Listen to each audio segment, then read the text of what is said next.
In January this year, the inhabitants of a small town in the northeast of Nigeria were wiped out. 2,000 were murdered by the forces of an Islamist group known as Boko Haram. Since the group, initially formed in 2002-2003, launched its uprising 6 years ago, Boko Haram has repeatedly made lurid international headlines. The vast majority of reporting on the subject concerns a litany of grim, terrifying atrocities carried out by the groups, leading to thousands of deaths and creating 650,000 refugees.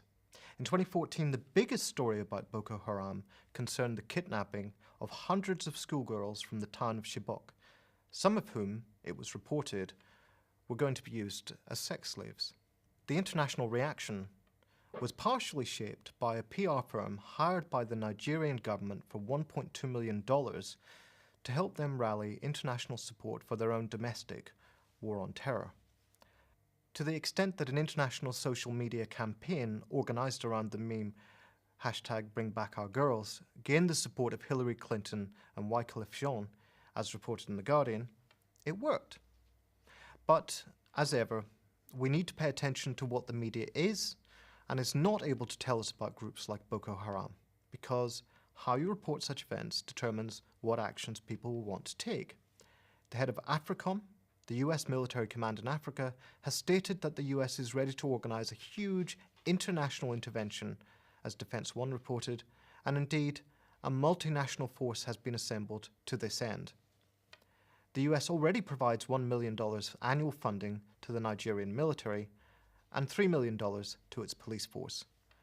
Further, as the author Nick Turse writes on TomDispatch.com, the US military is now involved in 49 of 54 African nations, a strategy that has a great deal to do with US competition with China for dominance in the region.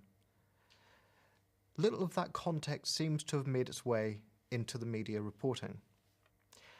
Beyond the atrocities, the media has one framework for discussing insurgent groups like Boko Haram. They're radical, they're Muslims, they're terrorists, and they're part of a global network linked to Al-Qaeda and ISIS. The framework is the same from CNN to Fox News. The context, as in CNN's fast facts about Boko Haram, is minimal. One would never understand from these reports why Boko Haram even exists, other than that, firstly, it is committed to the imposition of Sharia law, as The Guardian tells us, and secondly, that there is a division between the largely Muslim north of Nigeria and the largely Christian south. The Christian-Muslim axis is, for example, the only hint of an explanation that the New York Times offers in its major article explaining the insurgency.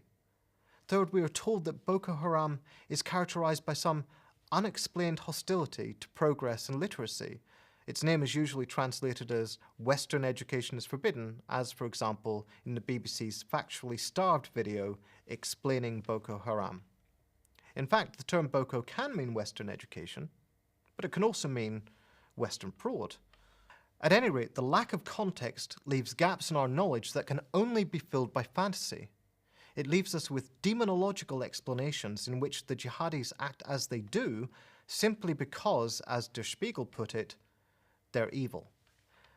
This is the media script for every Islamist insurgency. The most important element missing from most of the reporting is any consideration of the society and state in which Boko Haram was able to develop. Let's start with the Nigerian government. What does it say that in the war that is developed, Amnesty International reports that almost half of those killed have been killed not by Boko Haram, but by the government, and that includes hundreds of people killed in custody, many of them civilians, after being held at military bases like Sector Alpha. Many of those were killed in mass, point-blank executions. Further, Nigerian security officials admit, according to a leading Agence France-Presse reporter, that thousands of Boko Haram detainees are being tortured and abused in the rat holes that they're being detained in, and thus most likely radicalized further. It is not just that the military is brutal. It still has considerable political clout in Nigerian society, despite the shift to civilian rule in 1999, linked as it is to a corrupt political elite that just happened to lose a potentially embarrassing recent audit of its oil business dealings. Nigeria's borders were formed by British colonialism, and the use of regional disparities for the purposes of divide and rule in that period continues to have important effects. The largely Muslim north is disproportionately poor, undereducated, and excluded from the benefits of Nigeria's oil boom. The former governor of the Central Bank of Nigeria argues that the grossly uneven way in which oil revenues are distributed has contributed a lot to Boko Haram's rise. The parties have historically tended to rotate the power of office between candidates from different ethnicities in different parts of the country. In recent years, the North has been deprived of its turn by the decision of President Goodluck Jonathan, a Southern Christian, to stand again in the 2011 presidential elections. The regional bitterness is such that in the north of the country, where Boko Haram are carrying out their atrocities, many people believe that it is the result of some sort of conspiracy by President Jonathan to depopulate the north or to demonize Islam. Boko Haram also thrives on a more diffuse sense of injustice. Petty thieves are punished, while a governor who embezzles millions gets off scot-free. The Nigerian writer and academic Jidiofor Adibi argues that the biggest delusion about Nigeria is that everything would be perfectly okay if Boko Haram didn't exist. In fact, the violence of Boko Haram reflects the violence of armed groups, criminal gangs, and communal struggles across the country. Adibi bleakly contends that Nigerians are giving up on the idea of the Nigerian nation and are retreating to ethnic and religious cantons. Importantly, Boko Haram, despite the impression given in Western media reporting, is not a tightly centralized outfit. Africa Check, in their Boko Haram fact sheet, reveals that it is more of an umbrella group for a series of local cells whose motivations are diverse and who initiate attacks often for their own local reasons. This poses a major challenge for anyone hoping to decapitate the group or negotiate a peace deal. There's not much to decapitate and no one leader with whom an authoritative peace deal could be reached. This is also what is wrong with the narrative that Boko Haram is in league with ISIS and Al-Qaeda. It is simply not that coherent. Boko Haram's uprising is not the first such in Nigerian history. The lineage of Islamist uprisings against the Nigerian government can be traced back to the Shiite movements of the 1970s, in which Muhammad Yusuf, the leader of Boko Haram until he was killed by Nigerian forces in 2009, played a key role. They can also be linked to the Meitatsini uprisings in the early 1980s, the first serious Islamist rebellion in Nigeria. These were riots taking place not in the rural parts of northern Nigeria where Boko Haram is strongest, but in the urban centres, and they were linked to a couple of key factors: the economic dislocations caused by a pattern of industrialization driven by kleptocratic military dictators, and the corruption and growing indebtedness of the state amid a global recession. The foot soldiers of the rebellion were jobless young men, the urban poor, attracted to a pious, millenarian religious movement which offered the prospect of an immediate rupture in an intolerable society. The government's response to these uprisings was led by, among others, one General Buhari.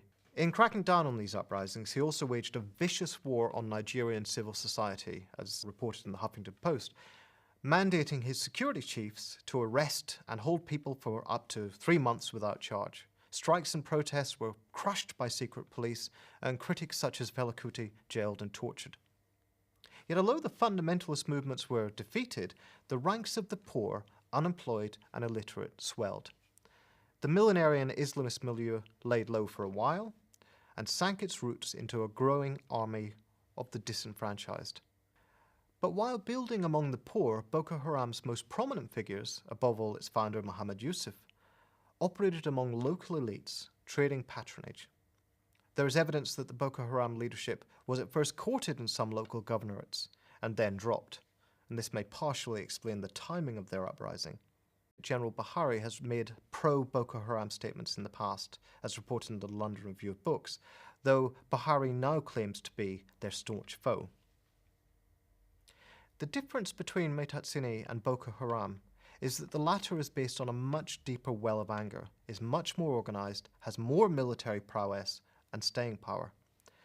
The millenarian religious utopianism of groups like Boko Haram doesn't just give them the confidence to sustain a long, brutal war punctuated by atrocities.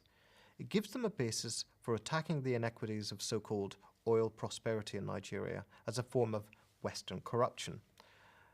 And one could scarcely imagine a more effective way to demonstrate this than for the American government and military command to orchestrate an international military intervention to defend a corrupt and authoritarian Nigerian state.